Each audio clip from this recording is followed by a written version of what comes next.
Well, good afternoon. I didn't bring any slide. That just came from the NCBA, and then I had to go back to the ranch, and then I had to come here. So, but you can look us up on the website. Not only do we sell product on the website, but we sell product to all the Navajo casinos, the Jicarilla, the Mescaleros, and we sell product all the way from Santa Fe to El Paso, and probably including Austin, Texas. But our main deal is, my showcase is the Twin Arrows Zenith Steakhouse. So if you go there, you're going to get a 5-star meal. I want to just real quickly, and I know I'm time limit, but I'm going to say the good, the bad, and the ugly, because we have all three in the American beef industry. Let's just recognize all the four big packers control a world market. They dominate the prices. And if you don't make something that they can't replace or duplicate, they'll cut you off. And then the food distributors, and I work with food distributors. It's so easy for them to call Tyson and say, well, give me a truckload of ribeyes. And they'll say, when? But they don't know where it came from, because in America, we don't have any labeling. Labeling's not transparent. Mine is. So we recognize that primarily the producers in the United States were 50 cows and less, right? And the ugly part is they don't know what exactly the production cost per calf is. And they don't anticipate what they need for it. So that's like building a table. You don't know how much it costs you to build it, and then you don't know how much you're going to sell it for. That's a bad deal. So we started the Padres Mesa to help out the relocation Navajo folks on new lands, and we can get into that later. But I started with a broken down ranch, and I wanted to get closer to the consumer. This was 15 years ago, so I'm not making up data or trying to say something. Anyway, so we wanted to get a labeled product. I didn't make the product and then try to sell it. I went to the casinos and said, what are you ordering? And then I backtracked to a food distributor, and then I backtracked. Then I made a production line. I'm probably handling $1.5 million worth of Native American cattle. I know all the data on every cattle, and every producer, I don't care if he's got two, get how well those cattle perform on the feed and how they graded and their cost. I'm here to tell you that I can go to a Native American family and I can say, we can do a cowboy can come in and analyze your production and say you implement a vaccination protocol, how much value that adds all the way up to being a producer for us. All of our product grades high choice to prime. And it's branded all the way through. It's all EID, all the way to the box. We do that incorporating, and you think, this guy must be smart. I am not that smart. I learned from a lot of hard knocks.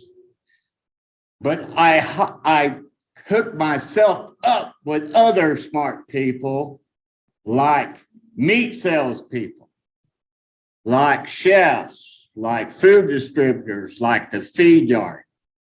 Let me just say, on the feed yard part, you got to be careful when you send good-looking calves to a feed yard and you're going to retain ownership from Arizona, because we had 300 of them crash because the nutritionist said they look like Nebraska cattle, they look like Kansas cattle, and they start them off with a ration that's too quick, and ours will just go like this. So backgrounding, getting those cattle adapted, bug training is something that Nebraska just takes for granted or Kansas takes for granted. So anyway, we're doing that. And so we're bypassing all the 4 big packers. The producers get, this is how I market all the cattle. It depends on timing and the weight. But it's 4 points over premium with no commissions, and then they get a $35 kicker per animal. Basically, I'm just round off the numbers. They get $900 to $1,000 every time per head. And then we can backtrack and look at their production. So I think in this business, it'll give you a lot of gray hair and make you old really fast. And I'm here not to represent what we do, but to hopefully the program, the ranch lives past me. So we got 4 tribes involved, but the Navajos are the first ones. And so go eat our product, or you can get it online. Thanks, Bill.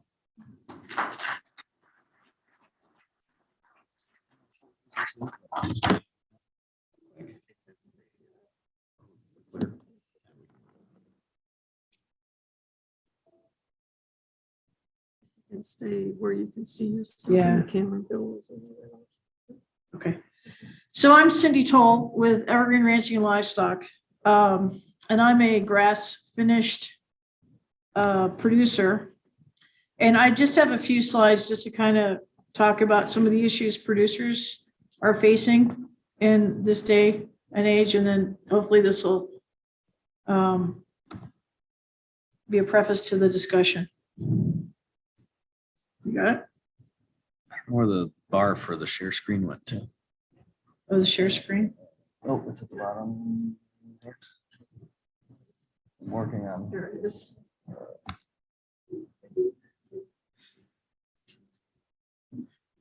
So It's there. Right. there it is. Can you find it? This is using a lot of backward brain power. Okay, so how do I advance it? Just the arrow? Yeah. Okay. All right. So anyway, I own a variety of different companies, but Evergreen Ranching and Livestock is our ranching deal. Is this right? Yeah.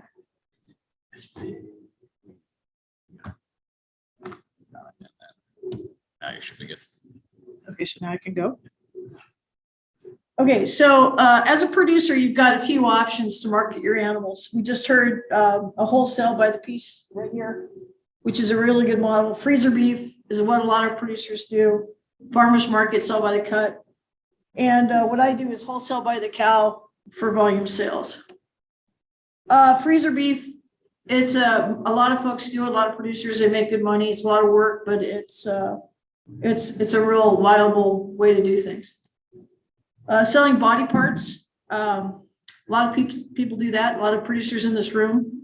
Again, a lot of work, but if you have a good business model and you know your pricing and you've got your good clientele, it's a win-win. What I do is I do wholesale lots of animals in one load to one client in several different areas. And I find this to be very profitable and I find it to be easy, which is why I went that direction. And I'll talk about that in a second. I found that controlling every aspect of the process was really critical. So I own all the ranches, I own the processing plant, and I also have my own markets. So I control every step of it. And for us, it's worked out really well. This is kind of what we do. We're kind of in this area. We go down to Arizona and New Mexico. We have a ranch in Arizona. We've got ranches in South Dakota.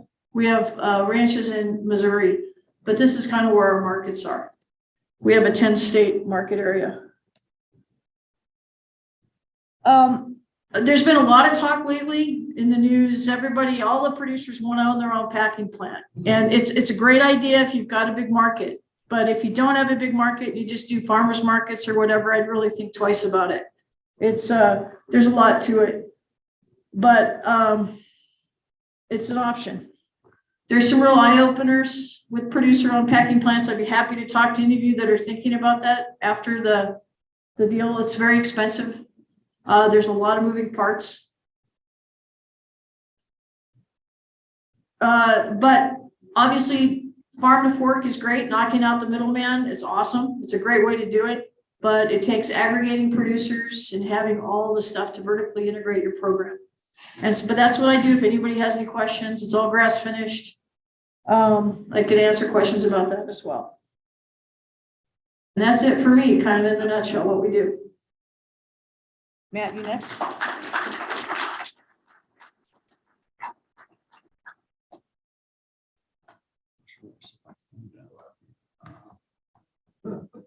So now this is already on here. That's Oh, right. you could.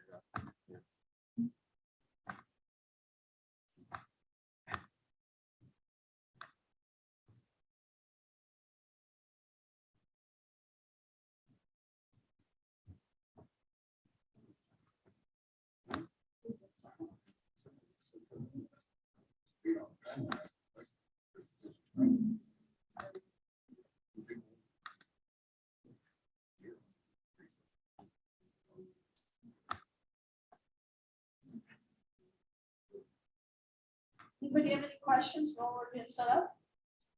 Yeah, Do you process anybody else's meat other than your own? I do. I do about 75% of my own and 25% of other branded programs. Market that meat then too? I do help the producers market their beef. Okay. Yeah. But more as a consultant as opposed to a principal? Well, I aggregate some producers into my 75% that I work with that are Audubon certified grass finishers. And then the other 25%, I help the producers find markets for their animals, I think you were the right probably to like, which is kind of zoom nice. in. You should check in with your packing plans. A lot of Can you them guys also see sell beef. this on Zoom? I think this should be. Okay. So with just the arrows? Yeah. That's not gonna work because we took. That's not gonna work. You're gonna Just use the those point. arrows. Hello, my name's Matt Red. I work for the Nature Conservancy, managing a ranch that they purchased from my family and a research center that's on the ranch. Just for reference, this is the Four Corners area here, and we're in southeast Utah, Red Rock country here.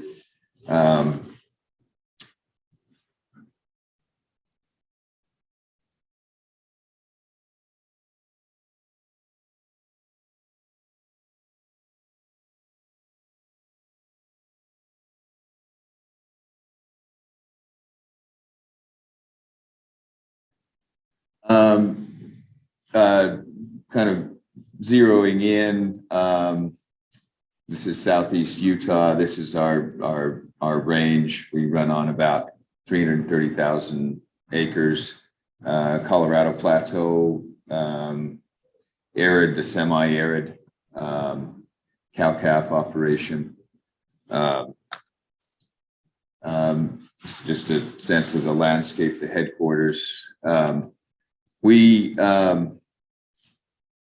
So our operation is it's owned by the Nature Conservancy, and in conjunction with the ranching operation, we have a research center and a lot of partners with USGS, NMSU, Utah State University, University of Colorado, and we facilitate research on how arid landscape rangelands are adapting or not adapting to climate change. Everything from our native grasses to our soils, soil crusts, biotypes of native forage. And in addition to that element of the ecosystem, we're interested in seeing how agriculture, specifically grazing, in the Southwest might adapt to climate change to remain viable and sustainable. And that's how, show you a few more slides of the landscape, kind of classic Colorado Plateau, desert native grasses, bunch grasses. And that's how we came to be involved with the Raramuri Criollo and the project at NMSU in the Jornada, looking at a way for both this operation and maybe other operations that are in the Southwest and Four Corners area may be able to use the breed and genetics of the Raramuri to move towards operation that's going to be sustainable with the changes we're seeing coming up against with climate, less precip, higher temperatures, and also changing land use on the public lands that we're on.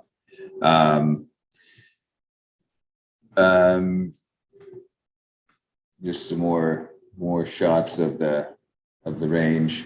What we've seen over the last 6 years is encouraging. We've had data through the program we're participating in with NMSU, with the Southwest Beef Cap, that there's a market for us and possibly for smaller operators that aren't in a position of being able to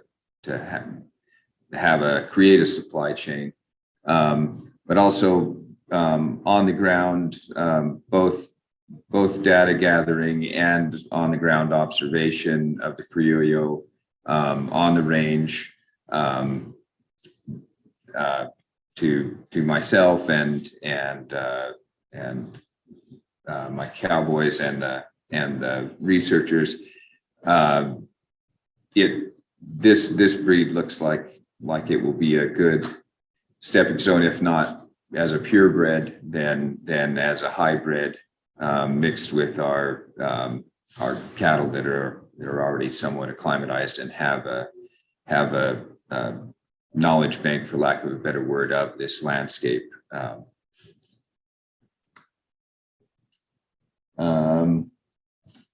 Some more shots, and this is what I wished it looked like right now, but it's dry. So hopefully it'll look like that before the end of this month.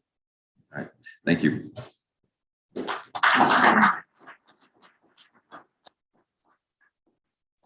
So John had some slides to share while we're making that technological shift. Do you want to share any comments, Andrew? No, I'll introduce myself and John. Okay. If we got time. I mean, we do want to get to questions. And I lost the mouse again. I forgot to mention that in our operation, we raise all Criollo. Yeah. Here's the difference between that and Criollo. Yeah. Oh, yeah. We have parked his stuff up at the top of the. Oh, I don't know. Do you have? things sticking out. Good. Yeah, the choice of.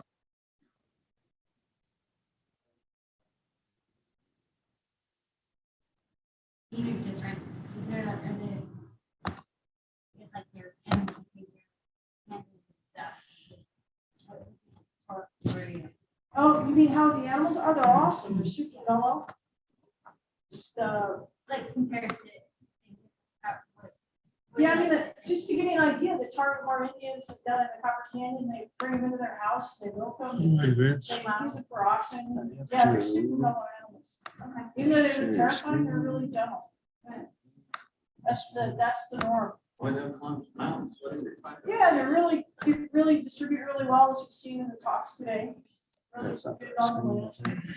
Great mothers. I mean, the ones we saw out there yesterday that were you know, the. John, you should be all set and just use the arrows. If anybody was having. We use the arrows. Yep. Those were really old. Or the cows, space they bar. had calves on them. You know, the calves were laid.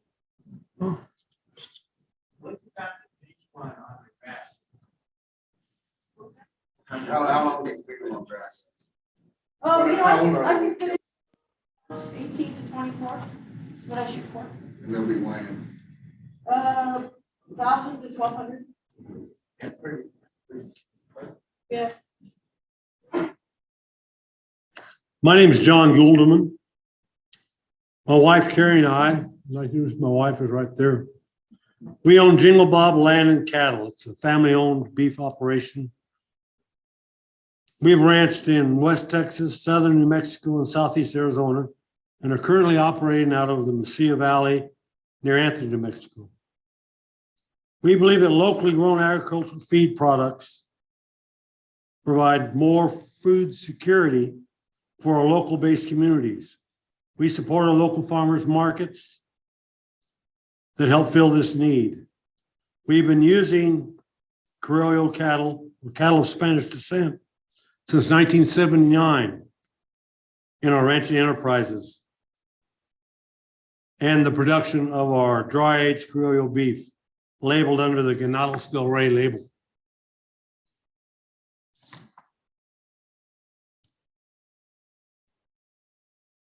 We specialize in cattle ranching in the Southwest, having managed over 500,000 acres of rangeland in the Chihuahuan Desert using native Criollo cattle for recreation and beef production, adding value to our product clear to the consumer's plate.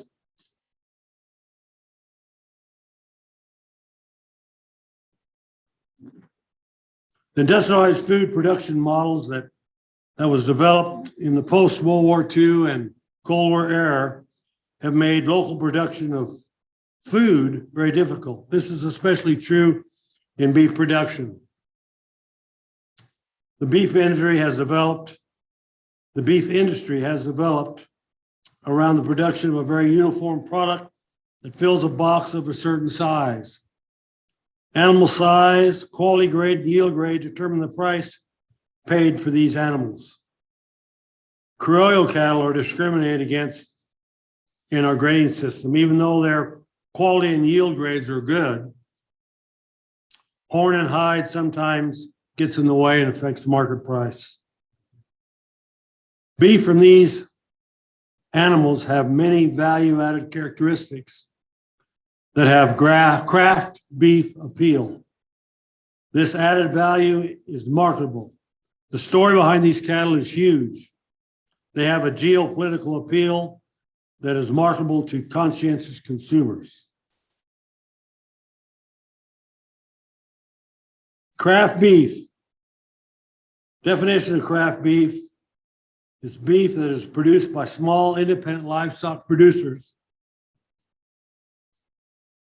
emphasizing both traditional and innovative methods of production, which produce unique qualities of taste, aroma, and texture, all the while adhering to high ethical standards of production. This class of beef is the smallest segment in the industry, but is the fastest growing. We have defined our customer demographic and identified where our market opportunities exist. We built a production chain from finished cattle to slaughter, to processing to wholesale retail outlets. You have to be honest with your labeling and marketing, and education is invaluable.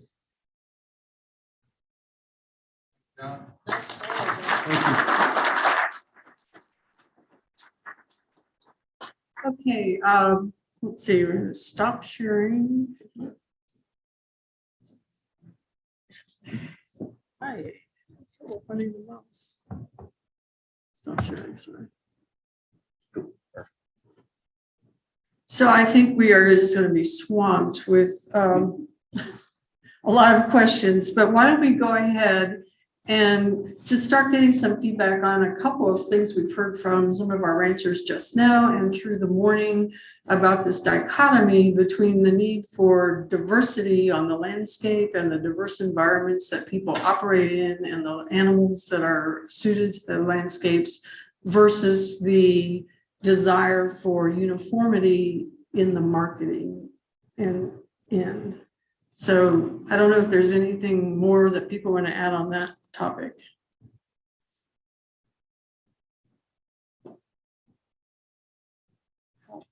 How do we get this closed? I can't see that.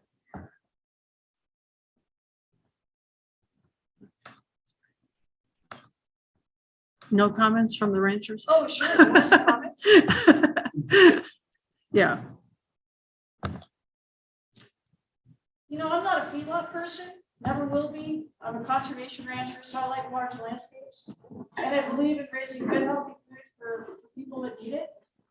And healthy animals and healthy landscapes. And I think that's really becoming far more important to consumers as we move forward. So I think this whole trajectory that we're on is a really good thing. It's my 2 cents. And also what we're seeing, Colorado Plateau, part of Southwest is it's more difficult to maintain the natural resource of the rangeland with the it's more input, more work, and anticipating the change that's here and the impact on our rangeland by using criollo. The way to do that, cities that provide ethical, sustainable food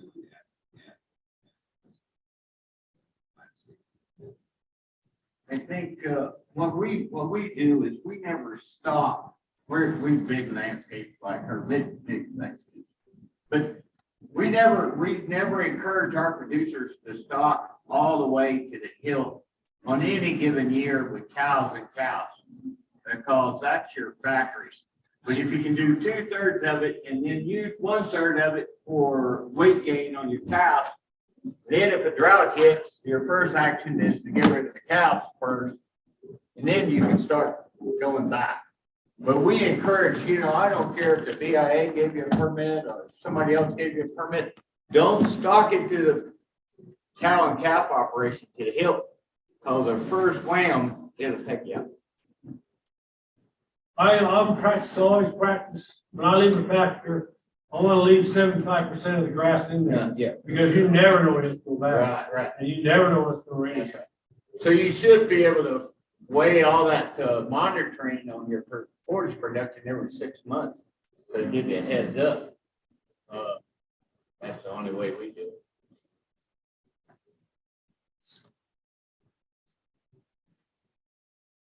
But land stewardship is foremost. So we're getting some questions coming in from Justin Durner. The vast majority of methane emissions in the beef industry are from grazing cattle. How do we address that elephant in the room for the beef industry with cattle depending on or spending more time on grazing lands as noted here? You want me to talk about that since we do feed yards? You can talk about it, but I certainly have something to say on that one. So go ahead. So, you can't template all these guys and me in that same boat when you're talking about 150,000 head feed yards that have big inputs. We're all different. And when you have big landscapes like these folks and your numbers are low, your contributions to the methane, I think, are low. But we always address, whether we're driving a pickup truck, we want to be low cost, low production. And if we can get by on riding a horse over there, we'll do that instead of cranking a pickup truck and dragging a trailer everywhere. But I think if they go and measure methane in, 150,000 head feed yard, even my mother said those look like concentration camps for cattle. Now, are they needed? So I think they mix us up with concentrated, high numbers in little areas. I know one thing, I've been on some pretty marginal rangeland that I would doubt if cows find enough food to bark very much. Yeah. See, right there. You can't template. Cindy, you had a question, response? So from that last talk that Jose presented, on the carbon emissions from grass finished animals, obviously we got dinged on that because they live a long time. They live a lot longer than a feedlot beef. But what's not into consideration on that model is the carbon sequestration advantage of the large landscape. And that's really important. And that's a really hard number to quantify. So I don't think addressing the question about greenhouse gas emissions in cattle, I don't think we're going to find grass finished beef to be an issue. I think they're going to be more positive. So we have a question here in the room. Sorry, I'll get you next. I just, as more of a comment, I'd be remiss if I didn't just kind of point everybody in the room to hydroxyl radical decomposition of methane on rangelands. It's a totally missing metric in almost all the studies that look at grass-fed beef. Hydroxyl radicals coming from growing plants, that's the decomposition of water, interact with methane at near earth and near the production at the cow's face, and that methane is not as long lived in the atmosphere, and therefore its warming factor is much less, and that is never or extremely rarely factored into any of these studies. And I think it's really the elephant in the room. We should all look at it, push our researchers, scientists to factor it in when they make these studies, because it's really apples to oranges when we're talking feedlot to a cow eating growing green grass. Okay, now I think we were going to alternate. Sherry, do you have a question from the chat before I go? Actually, maybe if we could just give Al Ratz the chance, who is the developer of that model, sorry if there's feedback, to see if that type of methane decomposition is involved in IFSM, or Jose.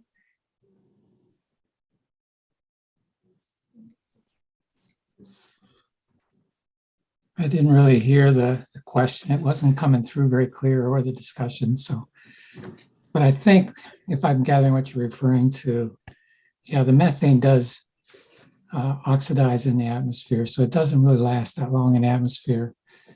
So the methane from cattle does not have a long-term effect on climate. That's the basic bottom line. But it has a very powerful impact for a very short period of time. So, yeah, I mean, we're trying to deal with that. The numbers that you saw today would not reflect that. We were using strictly what we call the IPCC model approach, and that everybody else uses. So that's where those numbers were today.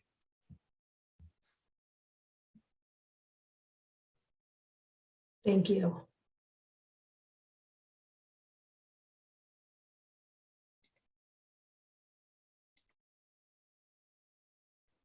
And Jean, you might need to unmute now Matt's laptop, because I muted it because of feedback. Sound backwards and upside down. There you go. Okay. I apologize that we had muted the discussion in the room. The point was that the methane emitted in the environment by cattle have very localized decomposition processes that are part of the ecosystem. And so that isn't included in most of the models or measurements that we're talking about. So now we have another question here in this room. I would say that this is more of a comment than a question, but the methodology for measuring methane output on range cattle, we don't ever have any discussion about that. If you can imagine trying to capture methane emissions from a cow that's grazing on rangeland landscape. Colors so dispersed, and it has to be just by virtue of sheer volume of numbers, let alone apparatus.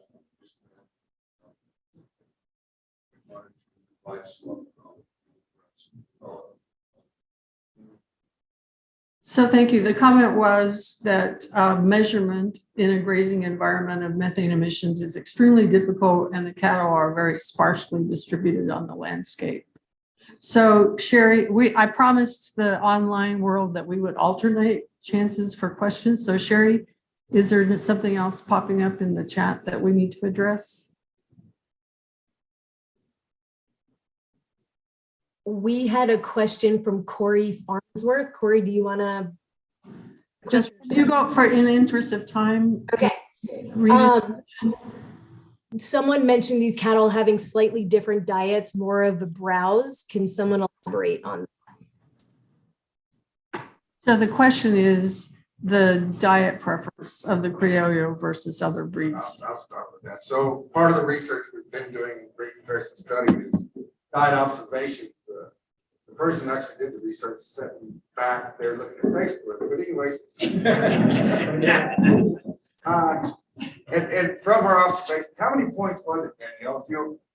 How many observations did you do over time? Oh, like 5,000. So from 30 minutes or 30 seconds. and from her study, we did find that they use more browns. I can't remember what the exact data was, but there was a substantial difference. Anybody else without? I've observed cattle for a long time and they browse a lot. And even the older cows, when they start losing their teeth, they can browse and stay in good shape where they can't, actually graze on grass. My Criollos in the north, they browse, eat all kinds of shrubs and stuff, but they also eat pine needles and they love them. Pine needles, huh? That's not. Yeah, they love them. So that could be a flavor enhancer of the meat. So you had a question back here. Did you want to? I have a comment and question. The comment is that I appreciate this group's work I like the idea of the environmental sensitivity and the overall environmental footprint so that we don't just focus on one indicator like methane, which I understand the importance of it, intense, short-term experience. However, I'm more of a holistic view that this group is. I really appreciate that. I'm looking at the overall environmental. Thanks for the work. Regarding the breed, I'm really interested in about the South Dakota operation about winter hardiness, and I wasn't here for the very first time when we started operating winter hardiness for this breed, and also maternal traits. I'm kind of in my mind comparing this to other more equator friendly breeds, such as like and range breeds like beef masters. Sure. And the importance of the range cows having good. And so we're wondering about your experience with that. Yeah, they're great moms, and we always get good breed back. So they're good breeders. They live a long time. I mean, I got cows that are 28, 30 years old, still have calves. 28. Oh, yeah. I've got one in my house. There's one import from Mexico. She's got 5 months Texas. When would that be? And I know a good indicator of motherability is the predator. Of course, she's not breeding.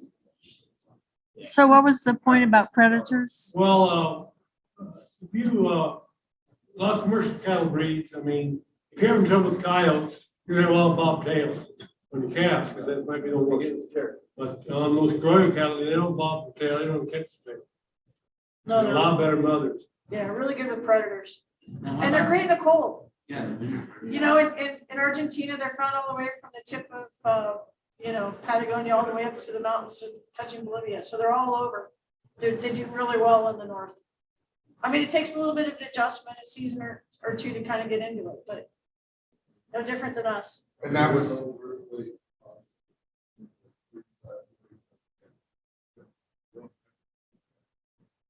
No, you never pull a calf. And I work my cattle with dogs a lot, head dogs. And I don't know if you ever heard a bunch of cows with calves screaming when the dog gets in the wrong place. It can be quite effective in chasing predator off. And I've seen cows babysitting calves in a little area, and I saw a couple coyotes trot by, maybe within 25 feet. Coyotes never looked at the cows, and the cows never looked at the coyotes. So I figured they worked out something already. Anything else online? Next question. Maybe that was, yeah, next.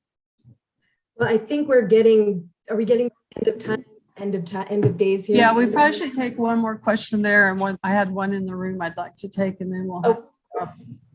That sounds great. Actually, I'm going to take this opportunity to ask this illustrious panel a question. I think a lot of the questions today in the chat and during the session were about kind of mismatches between what's needed on the landscape from a diversity perspective, and then what's needed for feedlots and packers. And I know we've already covered it, but I guess from the perspective of this research and education and extension project, do you think sort of research and this sort of work is a good societal investment to describe these connections, I guess? Or, I mean, to all of you, I feel like experience it every day, so you know about these connections intimately, but I guess just some thoughts on elevating that knowledge for the general public and for policymakers. Do you see that as a good use of time and money?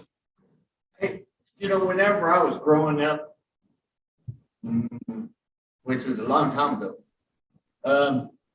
it was all about quantity.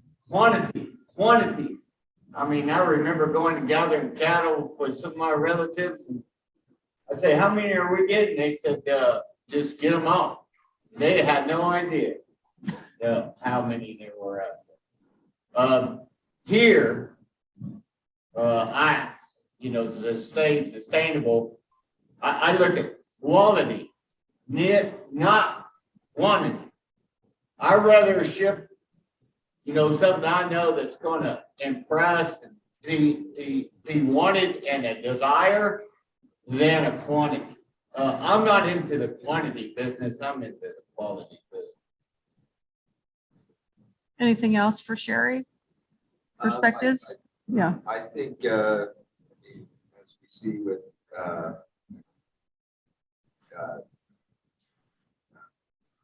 people questioning the methane output of feedlots and cattle and quality of the food that they are getting or can get or can't afford.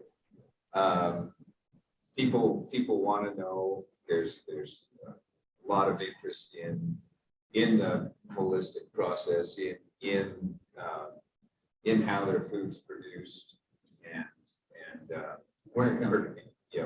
producing it in a way that's going to sustain the resource we own. That's education to the public, and that takes a lot. We do that all the time. So. But educate the public. I think, in America, our labeling on beef is just not, you have no idea. And all the buzzwords, like rancher's choice, don't mean a hell of beans. It's just. No, that's right. It's mislabeling. Like natural. Right. I can feed them nuclear waste. And they don't even say where it comes from. And what we see is after COVID, there's a lot of these food distributors. They'll come in and they'll just make some completely asinine statements, like, you can call it whatever you want to. I'll just get it cheap. Call it whatever you want to. I'll get it somewhere. And I'm like, well, see, that's not.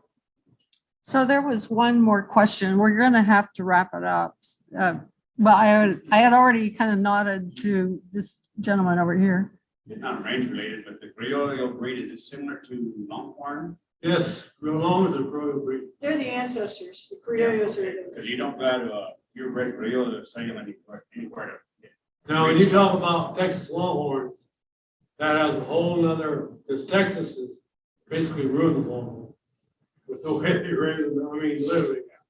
And it's different, but the Longhorn are breeding, they're very important. And the fact that they, when they come up from Mexico, the rich rangeland was so much, that's why you had the weird horns.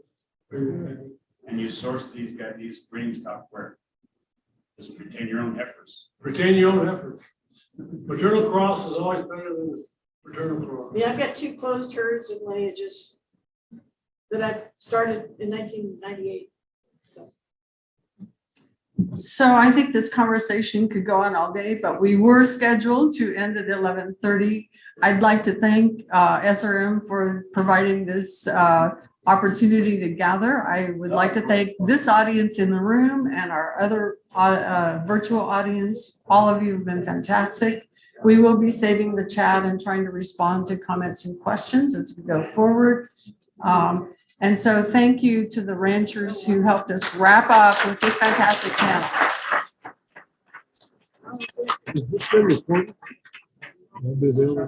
Yeah, and we're gonna hopefully, they're because of they're doing first section. Thanks, everybody. Thanks, Sherry. Thank you. Thank you, thank you. Time to look in 6 directions again. Close this thing down. We might need to stop recording. Oh, yes, we're gonna have to download the recording, which will take quite a while. I actually told it to record to the cloud.